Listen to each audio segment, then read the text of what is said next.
안녕하세요. 저는 충청도 지방에서 거주하는 40대 후반 여자입니다. 매일 재밌게 듣기만 하다가 저도 제보하고 싶은 일이 있어서 용기를 내보았어요. 제 이야기는 제 남편과 관련된 내용이에요. 바로 얘기를 시작해 볼게요. 저와 남편은 충청도 어느 지방에서 태어났어요. 저희가 태어나고 자란 고향은 되게 작은 동네고 지금도 개발이 많이 되진 않았어요. 그런데 제가 학교 다닐 때는 더 그랬어요. 초등학교, 중학교, 고등학교도 각 하나씩만 있었어요. 그렇게 작은 동네에서 저는 가구 공장을 운영하시는 아빠 밑에서 태어났어요. 공장을 운영하시던 아빠 덕분에 저는 어린 시절에 부러움을 받으며 살았던 기억이 나요. 물론 요즘 워낙 잘 사는 사람이 많으니까 그게 뭐 어때서 생각하실 수도 있어요. 하지만 저 시절에 우리 고향에서는 우리 집이 잘 사는 편이어서 친구들이 많이 부러워했어요. 남편은 저와 동갑이고 소꿉친구로 자랐어요. 남편의 아버지가 우리 아버지 공장에서 일하시는 분이었어요. 그래서 공장에서 남편과 저는 뛰어다니며 같이 놀았어요. 그러다 어른들에게 걸리면 불이 나게 도망가고 그랬죠.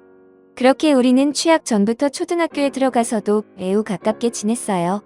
거의 그냥 남매처럼 자랐던 것 같아요. 왜냐하면 저도 남편도 외동이었기 때문에 굉장히 많이 붙어 있었어요. 서로 집에서 밥도 자연스럽게 같이 먹던 날도 되게 많았어요. 시골이었기 때문에 밭이 많았는데 서리도 하고 동네 강아지들과도 뛰어다니고 재미있게 지냈어요. 그대로 남편과 저는 중학생이 되었습니다. 중학생 때는 이제 본격적으로 사춘기가 오는 시기잖아요. 둘 다 사춘기가 왔지만 이상하게 서로에게는 관대했어요. 그리고 제가 학교에서 여자아이들과 싸워서 혼자 다니던 시기도 있었어요. 그럴 때 남편만 유일하게 제 곁을 지켜주었습니다. 그렇게 저는 남편에게 더 의지했고 우리는 고등학교에 진학하고도 붙어 다니기 시작했어요. 저희가 초등학교 입학 전부터 그렇게 10년 넘게 붙어 다니니 동네 사람들은 그냥 저와 남편을 하나의 쌍이라고 인식했어요. 저를 보면 준아 어디 갔니? 물어보고 남편이 혼자 있으면 세정이 어딨니? 물어봤어요. 학교에서도 선생님들과 친구들은 저희가 사귀는 것을 아주 당연하게 생각했어요. 저는 서로 누가 사귀자고 한 것도 아닌데 저러니까 웃기더라고요. 그래서 고등학교 2학년 여름에 남편에게 말했습니다. 남편과 개울가에서 놀다가 집에 돌아가는 길이었어요. 야, 이준아. 너랑 나랑 뭐야? 다들 우리가 사귄다고 알아. 우리가 사귄 애 사이야? 남편은 가만히 멈춰서 저를 바라봤어요. 쳐다보지 말고 말을 해. 그럼 사귀죠. 정말 담백하고 직설적이고 어이없는 대답이었습니다. 그렇게 저희는 사귀게 되었어요. 옆집 사는 순애는 동네 오빠가 꽃다발을 사와서 고백했다는데 저는 간단하게 사귀자는 말로 연애를 시작하다니 억울한 마음도 들었습니다. 하지만 뭐 어쩔 도리가 없었어요. 왜냐하면 저는 이미 남편을 좋아하고 있었거든요. 그렇게 저희는 사귀게 되었고 그 연애는 계속 지속되었습니다. 사실 남편은 그때도 저에게 이미 큰 부분을 차지하는 사람이었어요. 그래서 옆에 남편이 없다는 사실은 믿고 싶지 않았습니다. 그렇게 저희는 성인이 되었어요. 남편과 저는 대학에 진학하게 되었습니다. 저는 서울에 있는 대학으로 가게 되었고 남편은 인근에 있는 국립대학에 들어가게 되었어요. 저는 사실 거리가 멀어지니까 우리가 잘 사귈 수 있을까 걱정했어요. 그런데 걱정이 무색하게도 남편은 지방에서 서울로 버스를 타고 저를 보러 왔어요.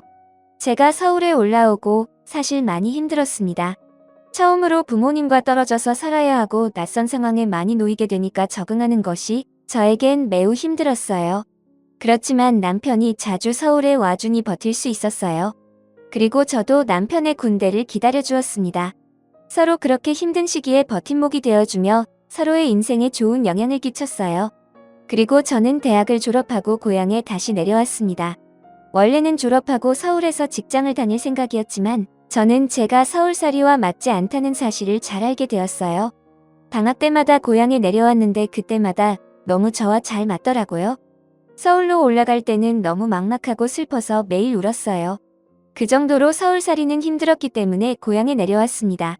그리고 서울에서 대학을 나온 경력을 가지고 동네에 보습학원을 열었어요. 아버지와 어머니도 고향에서 4대째 사시고 계셨어서 아는 사람이 매우 많으셨어요. 저는 고향에서 태어나 자랐으니 당연히 아는 사람이 많았어요. 그래서 생각보다 보습학원이 매우 잘 되었어요. 그때쯤 남편은 대학교를 졸업하게 되었습니다. 남편은 전공을 살려서 인근 지역 대기업에 취직하게 되었어요. 고향에서 1시간 정도 걸리는 거리에 있는 회사였어요. 그리고 둘 다 자리를 잡았으니 결혼 얘기가 자연스럽게 나오기 시작했어요. 사실 저 때쯤 저는 이미 결혼은 남편과 해야 한다고 생각했어요. 워낙 너무 어릴 때부터 붙어 다녔기 때문에 다른 남자와 결혼한다는 것은 상상도 어려웠습니다. 그건 남편도 마찬가지였대요. 그리고 제가 시장에 가면 어른들이 그렇게 저한테 말씀하셨어요. 세정아, 너희 식은 언제 올리니? 아예 결혼한다는 그 사실 자체는 확정되어 있었고 식을 언제 올릴지가 관건이었습니다. 저희 부모님도 그렇고 남편 부모님도 그렇고 우리가 결혼하는 것이라는 사실은 이미 확정이었어요. 그렇게 저희는 동네에 있는 하나밖에 없는 식장에서 결혼하게 되었습니다. 정말 저와 남편의 결혼은 동네 잔치였어요. 동네 사람들 모두가 왔다고 해도 과언이 아니에요. 저는 동네에서 보습 학원을 하고 있었으니까 학생들도 많이 왔어요. 타지로 나간 친구들도 다 와서 축하해주고 저희 학생 때 선생님들도 많이 오셨어요. 그렇게 온 동네 사람들의 축복을 받으며 결혼식을 올렸습니다. 아직도 그 결혼식장에서 결혼한 사람 중에 우리 식 하객이 제일 많았다고 하더라고요. 신혼집은 그때 당시 새로 생겼던 아파트에서 시작하게 되었습니다. 친정 아버지가 힘을 써주셔서 마냥 감사한 마음뿐이었어요. 저는 그렇게 고향에서 부모님 곁에서 살며 보습 학원을 하며 남편과 행복하게 살기 시작했습니다. 그렇게 1년 후 저는 임신도 하게 되었어요. 임신을 확인하고 얼마나 기뻤는지 몰라요. 그런데 제가 임신을 했는데 입덧이 굉장히 심했어요. 그래서 일을 계속하는 것이 정말 힘들었습니다. 병원에서도 몇 번이나 경고하더라고요. 저는 아이를 너무 지키고 싶어서 보습학원은 잠시 쉬게 되었습니다. 그리고 진지하게 남편과 거처를 고민하기 시작했어요. 저는 고향에서 계속 살고 싶었어요. 제 삶의 터전이고 또 부모님과 붙어 있으니까요. 남편은 제 의견을 존중해줬습니다. 남편은 그 대신 저에게 말했어요. 나는 여보 더 많이 붙어 있고 싶어. 그런데 지금 출퇴근이 왕복 2시간이 넘으니까 힘들어. 저는 남편의 말을 듣고 정말 안타까웠어요. 남편은 저 때문에 멀어도 고향에서 사는 건데 그 결정이 오히려 남편을 힘들게 하는 것 같아서 마음이 좋지 않았습니다. 그래서 저는 친정아버지를 찾아가서 부탁했어요. 가게 하나를 열어달라고 했습니다. 아버지는 제가 부탁하자 아주 흔쾌히 치킨집을 차려주셨어요. 아무래도 친정 부모님이 옆에 계시니까 임신 기간 동안 많이 챙겨주셨거든요. 시부모님도 워낙 어릴 때부터 봤던 분들이라 저를 친딸처럼 여기시던 분들이에요. 몇 번 위험했던 순간들도 있었지만 건강하게 공주님을 출산하게 되었습니다. 남편과 머리를 맞대고 고민한 끝에 아이 이름은 체리미로 지었어요. 부모 마음은 부모가 되어야 안다고 하잖아요. 저는 정말 저 말에 100번 동의해요. 아이가 커가는 모습을 볼 수 있다는 것이 얼마나 행운인지 그때 알게 되었습니다. 남편은 친정아버지의 도움으로 치킨집을 시내에 열게 되었어요. 우리가 학생 때 매일 가서 놀던 곳에 가게를 열게 되니까 기분이 색달랐습니다. 저희가 고등학생 때 같이 학교 끝나고 시내를 돌아다녔거든요. 그래서 치킨집에 교복을 입은 학생들이 오면 어찌나 예뻤는지 몰라요. 저와 남편의 학생 때가 생각나더라고요. 우리 결혼식 때 정말 하객으로 많은 분이 오셨었다고 제가 말했잖아요. 아무래도 시골 특성상 토박이들이 장사해야 사람들이 많이 찾아주고는 했어요. 덕분에 남편의 치킨집도 장사가 잘 되었습니다. 저는 아이가 유치원에 들어갈 때까지는 보습학원을 쉬려고 했기 때문에 남편 치킨집을 자주 도와주러 나갔어요. 아이가 어린이집에서 돌아오면 할 일이 없기도 했고요. 치킨집 운영을 시작하고 바로 옆자리에 분식집이 생겼어요. 분식집 주인은 저와 남편의 동창인 지연이었어요. 지연이도 이 동네 토박이에요. 부모님도 두 분이 아직 고향을 사셔서 저랑도 가깝게 지내던 사이였습니다. 한 가지 안타까운 점은 지연이는 남편과 사별을 했다는 사실이었어요. 지연이는 결혼하기 전에 아이가 생겼는데 결혼식을 올리고 아이 얼굴도 보기 전에 남편이 교통사고로 사망했습니다. 워낙 큰 추돌사고여서 저도 그 사건이 똑똑히 기억나요. 지연이는 수입이 없으니 분식집을 열었다고 했어요. 동창들 옆에 가게를 내서 기분이 좋다고 하더라고요. 그리고 정말 다행인 것이 지연이의 딸 지우가 우리 딸 체리미와 동갑이었어요. 둘이 동갑이고 워낙 동네가 좁으니 둘 다 같은 어린이집에 다녔습니다. 그러다 보니 저는 지연이와 오히려 학창시절 때보다 더 가깝게 지냈어요. 지연이가 가게를 하니까 제가 채림이를 데리러 간 김에 지우도 데리고 하원을 시켜 지연이의 가게에 가서 밥을 사 먹었어요. 지연이는 제가 그럴 때마다 저에게 고맙다고 했지만 서로 돕고 사는 게 이웃이고 친구잖아요. 지연이의 사정을 잘 아니까 일부러 분식집에서 끼니도 많이 해결했습니다. 그리고 힘을 써야 하는 일이 있으면 남편이 가서 도와주었어요. 어차피 다 어릴 때부터 알던 사이여서 서로 의지하며 잘 지냈습니다. 유치원에서 소풍 간다고 하면 치킨집과 분식집을 닫고 아이들 소풍도 따라갔어요. 우리 부부와 지연이는 그렇게 아이도 같이 키우면서 행복하게 잘 지냈습니다. 채림이와 지우도 서로 얼마나 아꼈는지 몰라요. 그러다 저희 아이들이 크면서 초등학교에 들어가게 되었어요. 어느 날 채림이가 저에게 그러더라고요. 엄마, 아빠는 지우 엄마랑도 결혼한 거야? 응? 아니야. 아빠는 엄마랑만 결혼한 거야. 왜 그래? 학교에서 집에 오는데 어떤 할머니가 나에게 엄마가 2명이라 어떡하냐고 그랬어. 에이, 아니야. 아빠한테 물어봐. 채림이 엄마는 엄마 하나야. 채림이 말을 듣고 나니까 감정이 이상했어요. 제가 안쓰러워서 지연이와 가깝게 지냈고 남편도 워낙 어릴 때부터 알던 사이라 좋은 마음으로 같이 다녔던 건데 남들이 볼 땐 안 좋아 보일 수도 있다는 생각이 들더라고요. 그리고 제가 채림이가 초등학교에 입학하며 보습학원을 다시 열었거든요. 그래서 남편 치킨집에 자주 가지 못했어요. 남편을 굳게 믿었고 또 의심하고 싶지 않았지만 채림이가 저렇게 말하니까 또 여자 마음이란 게 마냥 편하지는 않더라고요. 그래서 다음날 일부러 학원에서 바로 집으로 가지 않고 치킨집으로 퇴근했습니다. 치킨집에 말을 하지 않고 들어갔더니 거기에 지연이가 있더라고요. 세정아, 무슨 일이야? 남편 가게에 오는데 무슨 일이 있어야 오는 건 아니잖아. 그렇긴 하지. 당연히 장난이야. 기분 나쁜 건 아니지? 나도 장난이야. 괜찮아. 장난이라고 대답은 했지만 기분은 나빴어요. 남편을 쳐다보니 잘 왔다고 수고했다고 하더라고요. 그렇게 남편과 같이 퇴근하고 집으로 가는 길에 제가 기분이 안 좋아 보이자 남편이 먼저 말을 꺼냈습니다. 혹시 지연이 때문에 그런 거야? 여보, 오해 안 했으면 좋겠어. 정말 나는 여보밖에 없는 거 잘 알잖아. 자기를 의심하는 건 아닌데 그냥 동네에서 말이 나올까봐 걱정돼서 그래. 우리가 어릴 때부터 붙어 다녔던 거 기억나지? 여기 사람들 다 우리 사이 아는데 무슨 걱정이야. 내가 더 잘할게. 너무 걱정하지 마. 남편이 저렇게 말해주니까 마음이 놓이더라고요. 그 뒤로 남편 가게에 몰래 찾아가도 지연이는 잘 보이지 않았습니다. 남편이 말을 잘했나 보다 생각이 들어 고맙더라고요. 지연이 분식집에 찾아가도 지연이는 예전처럼 저를 반겨주었어요. 그래서 속으로 내심 미안한 마음이 들었습니다. 아무래도 지역이 좁아서 제가 더 걱정했었어요. 시골 사셨던 분들은 다들 공감하실 텐데 지역사회가 굉장히 좁거든요. 워낙 작은 일로도 소문이 금방 퍼지니까 저도 모르게 계속 조심하는 경향이 있었습니다. 예를 들어 제가 말 한마디를 하면 하루 만에 소문이 다 퍼지더라고요. 또 아무래도 제가 보습학원을 운영하니까 더 그랬던 것 같아요. 학부모들 입김이 세니까 더 뒷말에 예민하게 반응하게 되더라고요. 아이를 낳기 전과 후도 다르더라고요. 예전에는 이 정도까지 조심하지 않아도 괜찮았는데 아이를 낳고 키우니까 조그만 일에도 신경이 곤두서게 되었습니다. 서로 다 아는 사이니까 이런 부분에선 불편한 게 있더라고요. 그래서 마을 사람들 사이에서 무언가 우리 가족의 얘기거리가 되는 게 싫어서 더 예민하게 반응한 것도 분명 맞아요. 아무래도 부모님도 다 한 지역에 사니까 그런 것 같아요. 친정아버지가 공장을 운영하신다고 하셨잖아요.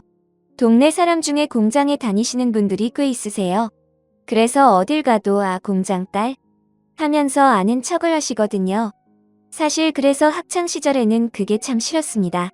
슈퍼를 가도 아버지 공장 안부를 물으시고 버스에 타도 기사 아저씨가 아버지 안부를 물으셨거든요.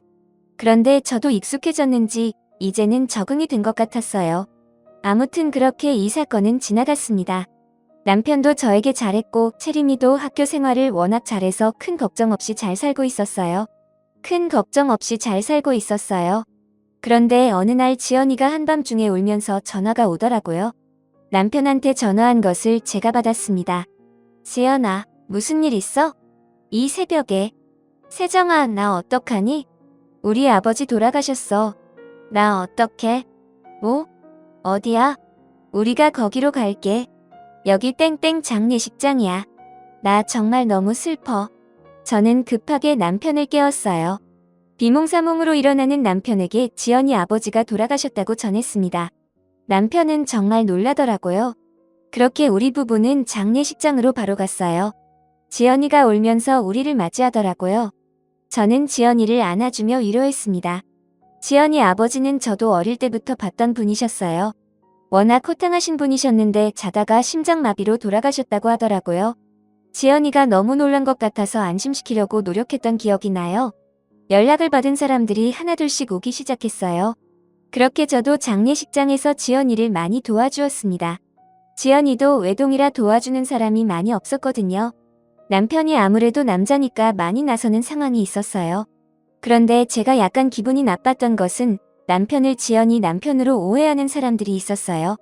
제가 정말 어이가 없었던 부분은 지연이가 그걸 듣고도 부정하지 않더라고요. 이미 오해한 사람들이 있는데 굳이 정정하지 않는 모습을 보며 저는 속으로 기분이 나빴습니다. 하지만 장소가 아무래도 장례식장이니까 제 기분을 티내지 않으려고 노력했어요. 지연이는 아버지가 돌아가신 충격이 매우 컸던 것 같아요. 우리 남편에게 많이 기대더라고요. 저는 그걸 보면서 이건 아닌 것 같다 느끼면서 기분이 나빴지만 장례식이 끝나고 얘기해야지 하며 넘겼습니다. 지금 와서 생각해보면 절대 그냥 넘기지 말았어야 했어요. 제가 기분이 안 좋아 보이는 것을 눈치챘는지 남편이 저에게 다가왔어요. 여보, 장례식장이잖아. 설마 오해하는 거야? 내가 뭘? 아니, 너무 표정이 안 좋아 보여서. 기분이 좋지는 않지. 남편은 오해하지 말라며 저를 안아주었습니다. 그러면서 미안하다고 사과하길래 그냥 장례식장 사건도 이대로 넘겼어요. 사실 뭐라고 한마디 하고 싶었지만 장소 때문에 어쩔 수 없었어요. 그렇게 지연이 아버님이 돌아가신 후 지연이는 눈에 띄게 우리 남편을 부르기 시작했어요. 남편도 죽고 아버지도 죽고 자기는 옆에 있는 사람들이 자꾸 떠나간다고 너무 슬프다고 우리 집에 찾아와서 울기도 했어요. 저는 물론 지연이의 상황은 안타까웠어요. 하지만 너무 자주 저러니까 부담스러운 마음이 들었습니다. 그래서 진지하게 이사도 생각하기 시작했어요. 고향이라 대학도 서울에서 나왔지만 굳이 내려왔던 것이었는데 뭔가 살면서 불편한 상황이 계속 생기니까 오히려 내가 여기를 피해야 하나 생각이 들었습니다. 그래서 친정엄마한테 얘기를 터놓았어요. 내가 편한 대로 하렴. 사실 엄마는 지연이가 그렇게 마음에 들지 않아. 사실 친정엄마도 지연이를 그렇게 좋아하진 않으셨어요. 왜냐하면 지연이가 꾸미는 것을 좋아해서 짧은 치마도 자주 입거든요. 저야 뭐 또래니까 괜찮았지만 아무래도 시골 어른들 눈에는 애 엄마가 저러고 다니니 뒤에서 말이 많이 나왔나 보더라고요. 그리고 지연이가 성격이 되게 좋아서 여기저기 말도 많이 붙이는 편이에요. 그래서 아는 사람도 많고 어딜 가도 살갑게 얘기를 많이 하는데 그걸 안 좋게 보는 분들이 많았어요. 예전에는 엄마가 저에게 저런 말을 꺼내시면 제가 하지 말라고 했거든요. 지연이는 제 친구잖아요. 그런데 이제는 엄마가 저렇게 지연이를 욕해도 말리지 않았습니다. 그래도 남편은 저만 바라봤기 때문에 의지하며 살고 있었죠. 그런데 이사 생각은 했지만 가지 못했어요. 왜냐하면 딱 그때 정말 큰 불행이 저에게 찾아왔습니다. 그건 바로 암이었어요. 어느 날부터 살이 갑자기 많이 빠지더라고요. 처음에는 요즘 먹는 것도 잘 먹고 괜찮게 지냈는데 왜 이럴까 생각했어요. 물론 지연이가 신경을 쓰였지만 그것과 별개로 제 생활은 매우 잘하고 있었거든요. 보습학원도 제가 원장이니까 스트레스도 심하지 않았습니다. 그렇지만 살이 빠져서 기분은 좋더라고요. 그런데 살만 빠지면 괜찮았는데 소화도 잘 되지 않았어요. 그뿐만 아니라 쉽게 피곤해졌어요. 우리 집에서 보습학원까지는 걸어서 25분 정도가 걸려요. 예전에는 아주 쉽게 걸어갔습니다. 사실 저 정도 걷는 것은 일도 아니잖아요. 오히려 산책이죠. 그런데 어느 날부터 걷다가 멈춰서 쉬어야 할 정도로 힘들기 시작했습니다. 소화도 잘 안 되고 머리도 아프더라고요. 심지어 이명까지 있었어요. 제가 상태가 안 좋아서 보습학원도 나가지 못하고 집에 누워만 있으니 엄마가 걱정을 많이 하셨습니다. 그래서 동네 의원을 데려갔는데 처음에는 저보고 스트레스가 심해서 그런 것 같으니 조금만 집에서 쉬면 괜찮아진다고 하더라고요. 저는 그 동네 의원을 제가 어릴 때부터 갔어요. 그래서 의사 선생님이 마치 제 주치의이세요. 누구보다 제 건강 상태를 잘 아시는 분이 그렇게 말씀해 주시니 철석같이 믿었습니다. 유치원생 때부터 엄마 손을 잡고 그 의원을 다녔던 기억이 생생하거든요. 그래서 보습학원을 한 달간 쉬면서 집에서 가만히 있었어요. 남편도 그때 걱정이 되었는지 출근 전과 퇴근 후에 제 상태를 많이 살폈습니다. 채림이도 제가 걱정이 많이 되었나 봐요. 저한테 엄마 아프면 안 돼 말하는데 너무 미안했습니다. 그런데 문제는 제 몸 상태였어요. 아무리 쉬어도 나아지기는커녕 오히려 더 심해지더라고요. 소화가 특히 너무 안 되더라고요. 그래서 이건 보통 일이 아닌 것 같다는 판단을 내렸습니다. 친정엄마는 큰 병원에 가보자고 하셨어요. 그래서 인근에 있는 대학병원에 가서 검사를 받게 되었습니다. 그리고 바로 알게 되었어요. 제가 위암이라는 것을요. 저는 진단을 받고 너무 멍했습니다. 이 사실이 현실이 아닌 것 같았어요. 도저히 믿을 수가 없어서 대학병원 의사 선생님께 10번도 넘게 물어봤습니다. 하지만 선생님은 단호하게 말씀하셨어요. 위암입니다. 그래도 아직 말개나 아니에요. 치료하면 나아질 가능성이 있기는 해요. 저는 정말 제가 왜 암에 걸렸는지 도통 이해가 가지 않았습니다.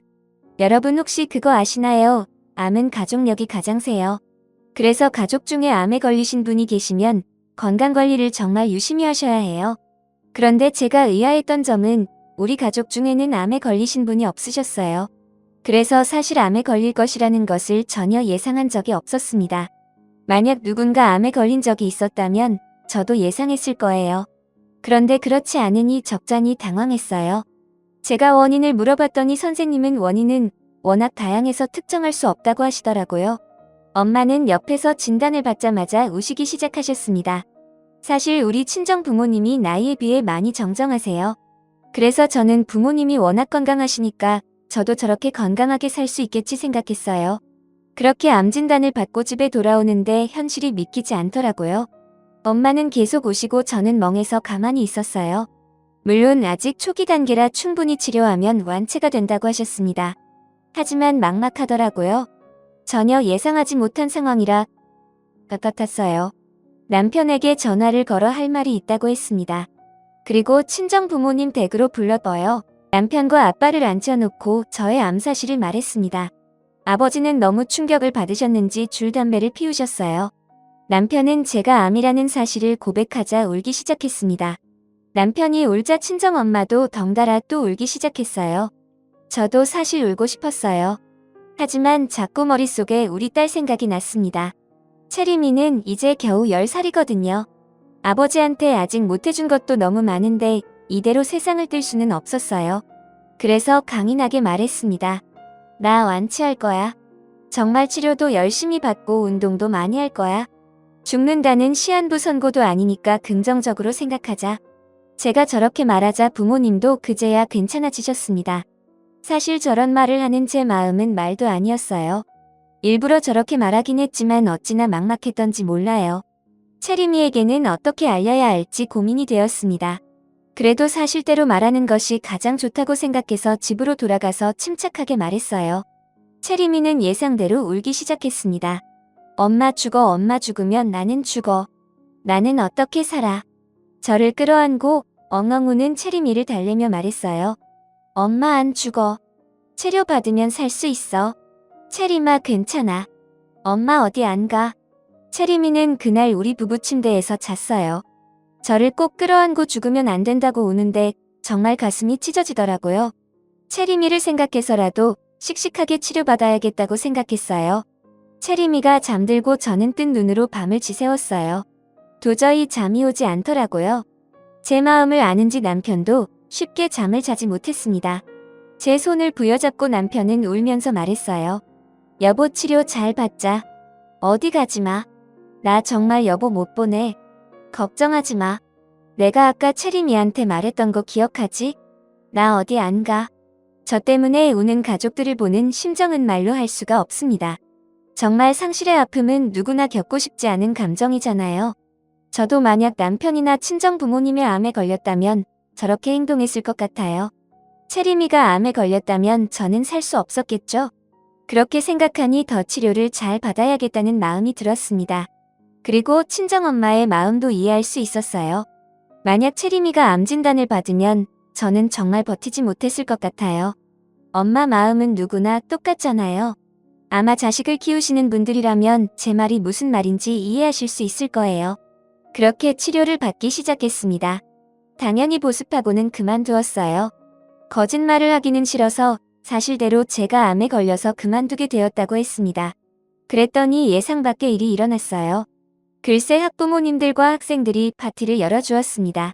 꼭 완쾌하고 다시 보습학원을 열어달라는 파티였어요. 사실 말하기 전까지는 걱정도 많이 했거든요. 저는 정말 암 진단을 받았을 때보다 전날 더 많이 울었습니다. 그리고 다들 저를 많이 걱정해 주더라고요. 인류애가 이런 것이구나 느꼈습니다. 어떤 어머님은 제가 우니까 달래주시다가 본인도 우시더라고요.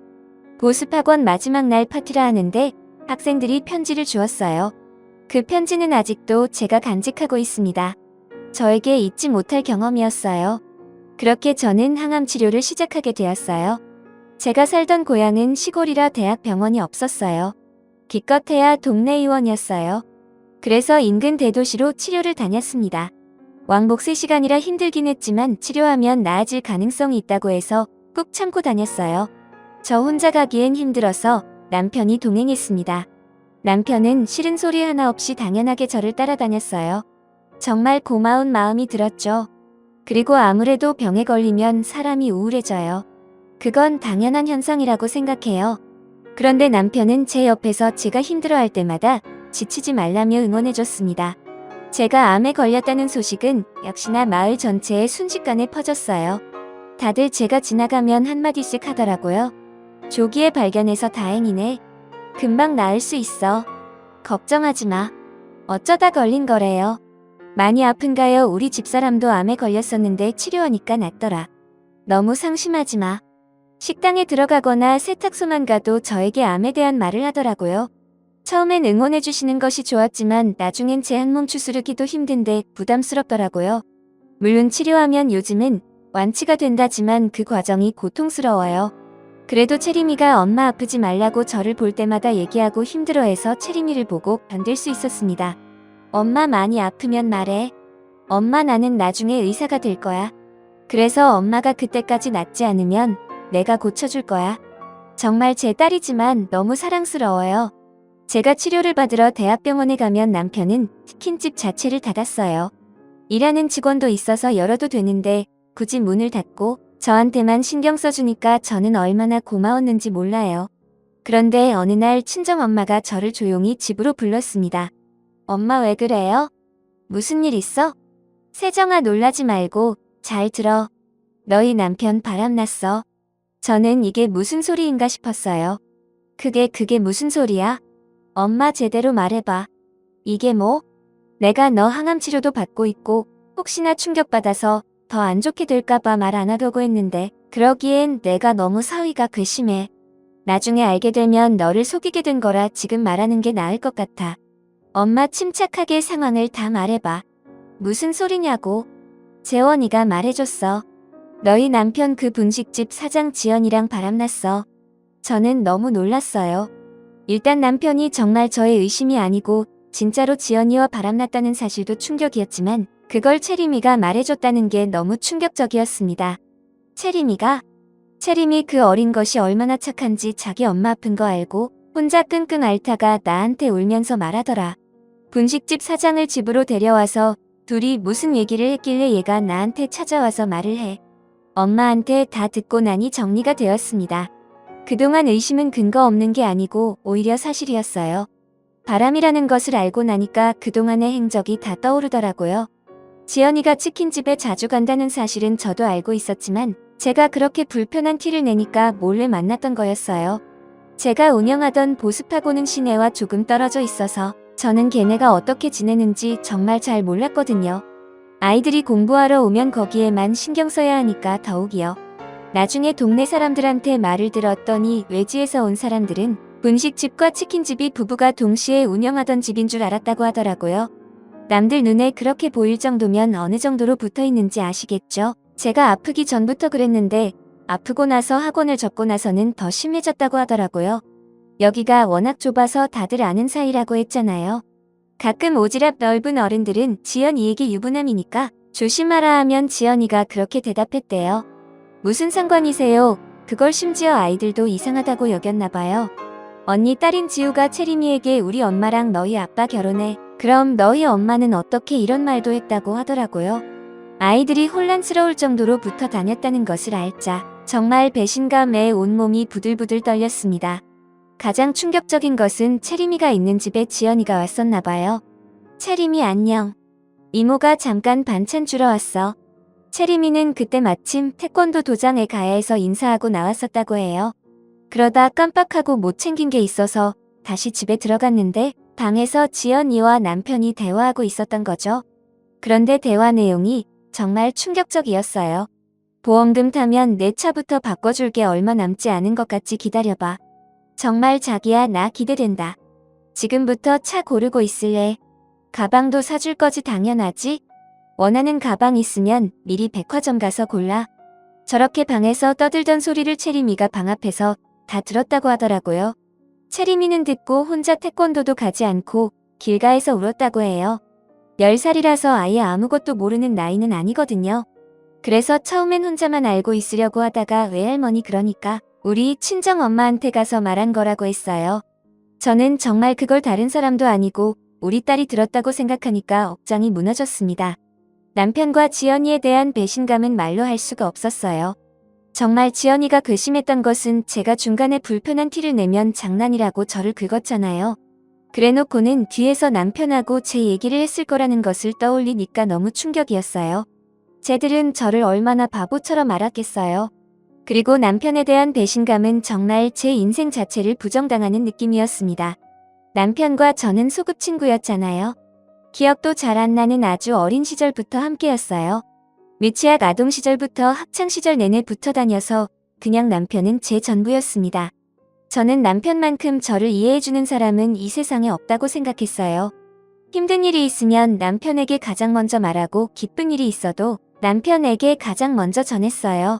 저는 당연히 제 인생의 한 부분을 아니 어쩌면 모든 부분을 차지했다고 생각했는데 정말 너무 충격이더라고요. 제 앞에서는 제가 암에 걸렸다니까 손을 부여잡고 울고 또 언제는 밥을 먹다가 혼자 우는 거예요. 제가 너무 당황해서 여보 갑자기 왜 우는 거냐고 물어보니까 남편이 울면서 말했어요. 이런 평범한 일상이 나중에 가면 그리워질까봐 그게 무서워. 나는 여보랑 채림이랑 이렇게 평생 행복하게 도란도란 살고 싶었는데 갑자기 밥을 먹다가 저러니까 저도 너무 당황했지만 말이 너무 슬퍼서 그 말을 듣고 같이 울었습니다. 채림이도 당연히 울었고요. 이렇게 셋이 밥 먹다가 울기도 했었는데 그게 다 가식이라는 거잖아요. 배신도 이런 배신이 있을까요? 저는 엄마한테 내 남편이 바람났다는 사실을 듣고 정말 멍했습니다. 화를 낼 기운도 없고 그냥 이게 현실이 아니었으면 좋겠다는 생각만 들었어요. 그리고 제 눈으로 직접 확인해야 할 것 같았어요. 다른 사람도 아니고 제 남편이 저를 두고 바람을 피웠다는 사실이 정말 믿기지 않았습니다. 물론 채림이가 말한 거니까 틀린 말은 아닐 것이고 저도 몇 번이나 이상하다고 생각했지만 그게 의심으로 남을 때랑 직접 확인하는 것은 완전히 다른 얘기잖아요. 그래서 바로 그 길로 남편 치킨집으로 갔어요. 여보, 무슨 일이야? 오늘 집에서 쉰다며? 저는 그런데 남편이 웃으면서 저를 보니까 눈물이 나오더라고요. 차마 확인받고 싶지 않았던 마음이 커서 그랬던 것 같아요. 만약 물어봐서 그게 사실이라면 저 웃음조차 거짓이라는 거잖아요. 저는 정말 그래서 그냥 치킨집 한가운데서 갑자기 울음이 터졌습니다. 손님들도 있었지만 그건 신경 쓰이지 않았어요. 그냥 제 감정이 우선이었습니다. 여보, 왜 그래? 많이 아파? 지금 병원 갈까? 남편이 달려와서 제 어깨를 감싸며 물었어요. 그런데 순간 역겨운 마음이 들더라고요. 제 앞에서는 이렇게 연기를 하고 뒤에서는 또 지연이에게 차를 사주니 가방을 사주니 그런 얘기를 한다는 거잖아요. 그래서 남편의 손을 뿌리치고 단도직입적으로 물었습니다. 야, 너 바람났어? 그것도 지연이라 네가 사람이야? 말하다 보니 화가 급속도로 올라오더라고요. 그래서 소리를 지르며 말했어요. 바람, 네가 날 두고 바람 미쳤어. 남편은 심하게 당황하더라고요. 무슨 소리야? 아니 내가 무슨 바람이야? 말이 되는 소리를 해. 왜 그래? 정말 많이 아프면 병원에 가자. 남편은 저를 억지로 밖으로 데리고 나왔어요.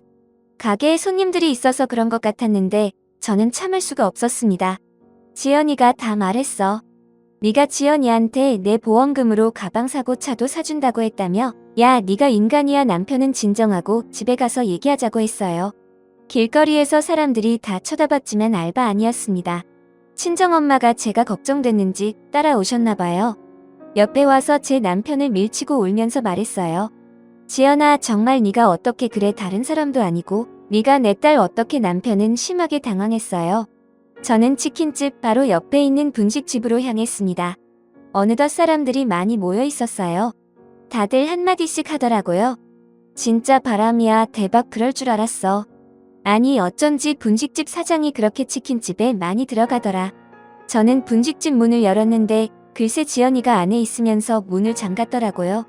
문이 투명해서 안이 다 보였는데 싱크대 밑에 숨었는지 손님들만 당황해서 어쩔 줄은 몰라더라고요. 안에 있던 손님이 문을 열어줘서 저도 안으로 들어갔어요. 야, 이지연. 나와 친정엄마도 들어와서 지연이를 같이 찾았습니다. 역시나 싱크대 밑에 있더라고요. 제가 지연이에게 네가 어떻게 그러냐고 따지니까 지연이는 생각보다 덤덤했어요. 아니, 오히려 뻔뻔했어요. 저렇게 뻔뻔해야 유부남과 바람이 나는가 봐요. 너희 남편이 내가 좋다는데 어떡하니? 그럼 남편 관리를 잘하던가. 너 그게 나한테 할 말이야. 못할 말은 아니잖아. 그리고 가게 나가줬으면 좋겠는데 계속 그러고 있으면 영업방해로 경찰에 신고할 거야. 너무 뻔뻔한 모습에 저는 눈물이 나왔습니다. 남편은 아니라고 부인했지만 지연이가 확인을 해준 거잖아요. 아니라고 믿고 싶었는데 사실이라니 정말 슬펐어요. 하필 내 남편의 불륜 상대가 나도 알고 심지어 친하게 지내던 친구라 이게 진짜 말이 되나요? 여러분, 그동안 저를 두고 뒤에서 얼마나 그들끼리 즐거웠을까요? 그걸 생각하니 더 마음이 아팠습니다. 심지어 우리는 아이도 있었잖아요. 각자 딸도 있고 2명이 동갑이라 친하게 지냈는데 도대체 무슨 마음이 길래 불륜을 저지른 건지 궁금했습니다. 지연이의 뻔뻔한 말에 친정엄마는 충격을 받아서 쓰러지셨죠. 정말 난장판이 따로 없었습니다. 사람들도 지연이에게 한마디씩 했어요. 아무리 그래도 유부남을 건들면 어떡해요. 아니 셋 다 도박이면서 너무하네. 어린 시절부터 봤을 텐데 지연이는 정말 당당했어요. 나가세요. 영업방해로 당신들 다 신고할 거야. 그리고 정말 경찰이 신고했는지 순찰차가 왔습니다. 저는 정말 너무 허탈하고 충격이 컸어요. 저는 친정 부모님 댁으로 가서 누워 있었습니다. 도저히 집에 갈 수가 없었어요. 우리 집에 지연이가 들어왔다는 사실을 듣고 나니까 꼴보기도 싫었습니다. 채림이는 제 옆에 딱 달라붙어 있었어요. 친구들이 나한테 이제 지우 엄마가 내 엄마냐고 계속 물어봤어. 나는 그럴 때마다 아니라고 했는데 너무 슬펐어. 그런데 엄마가 아프니까 더 슬펐어. 엄마 아프지 마. 저는 저의 충격도 충격이었지만 채림이가 받은 상처도 크다고 생각하니 가슴이 찢어지는 것 같았습니다. 남편의 바람 소식을 들으니까 친정아버지도 화가 많이 나셨어요. 남편은 집이 여유가 있지 않았습니다. 그래서 우리 집과 치킨집도 친정아버지가 다 해주셨거든요. 그리고 남편의 아버지 저에겐 시아버지죠. 시아버지도 젊었을 때 능력 없어서 아무것도 못하고 있으니까 우리 아버지가 당신 공장에 취직시켜주기도 했어요. 정말 이렇게 아주 예전부터 우리 집이 도와주었는데 돌아오는 건 불륜이라니 너무 슬펐습니다. 남편은 그날 어디서 잤는지 모르겠어요. 아마 우리 집에 왔을 수도 있겠죠. 저는 불륜 사실을 알고 나서 단 한 번도 우리 집에 가지 않았습니다. 그 집에 가는 것 자체가 역겹더라고요. 어차피 집은 저희 아버지가 해주신 거라 제 명이어서 그대로 부동산에 말했어요. 헐값에 내놨으니 금방 팔릴 거라고 하더라고요. 부동산 사장님도 저에게 위로의 말을 건네더라고요. 이미 소문이 퍼진 것 같았습니다. 하지만 제 잘못은 아니니까 그냥 씁쓸하게 웃기만 했어요. 집은 외지인이 우리 고향에 올 예정이었는데 그분이 사셨습니다. 집이 팔렸으니 남편은 나가야 하잖아요. 물론 남편이 우리 집에서 계속 있었는지 지연이 집에 갔는지는 모르겠어요. 남편에겐 전화도 많이 왔습니다. 저는 일부러 받지 않았어요. 그냥 정말 묵묵부답으로 일관했어요. 분식집과 치킨집은 폭삭 망했어요. 왜냐하면 동네에 소문이 쫙 퍼져서 아무도 안 갔거든요. 또 사실 그 2개의 주된 고객들은 우리 친정아버지 공장 직원들이었거든요. 아버지가 팔아주신다고 정말 매일같이 주문하셨거든요. 그런데 그 둘이 불륜이니까 너무 괘씸하잖아요. 아버지 공장 사람들도 아버지를 굉장히 신뢰하고 좋아하셨는데 소식을 듣고 나서 아예 사적으로도 방문하지 않았더라고요. 또 이런 시골에서는 동네 장사라 평이 굉장히 중요해요. 그런데 여기서 모르는 사람이 없으니까 사람들이 수군대더라고요. 지나가면서 보니까 분식집은 이미 망해서 임대종이가 붙어 있었습니다. 남편은 저를 수십 번 넘게 찾아오고 전화도 했어요. 다 오해라고 했지만 절대 믿지 않았죠. 그냥 바로 이혼 소송을 걸었고 저는 치료를 위해 채림이를 데리고 인근 대도시로 이사를 왔어요. 남편은 친정집에도 찾아가고 공장에도 찾아가고 하더라고요. 모든 걸 가지고 있다가 다 뺏기 니 갑자기 조급해졌나 봐요. 심지어 채림이마저 자기를 외면하니까 충격이 큰 것 같았어요. 자기가 잠시 미쳤었다고 제발 용서해달라고 울고불고 난리였습니다. 하지만 저는 동의하지 않았어요. 그냥 정말 꼴보기가 싫었고 남편과 이혼하고 채림이와 둘이 제 병에 완치되면 제주도에 내려가서 살 예정이었어요. 물론 저도 충격이 너무 크고 채림이도 상처를 많이 받아서 제암 치료를 하면서 동시에 둘이 정신과 치료도 많이 받았습니다. 상담도 많이 다니고 그렇게 둘이 서로 의지하며 힘든 시기를 버텼어요. 친정 부모님도 저희를 적극적으로 지원해 주셨죠. 친정 아버지가 오히려 저에게 먼저 채림이와 제주도에 가서 쉬라고 하더라고요. 저도 물론 제가 원하면 고향에 남아도 되었지만 그러기가 싫었어요. 이미 사람들이 다 알아서 불편하겠더라고요. 채림이를 위해서라도 제가 떠나는 게 맞았어요. 물론 남편과 지연이네 가족은 쫓겨나듯 떠났대요. 당연히 고향에서 계속 살 수는 없어 보였어요.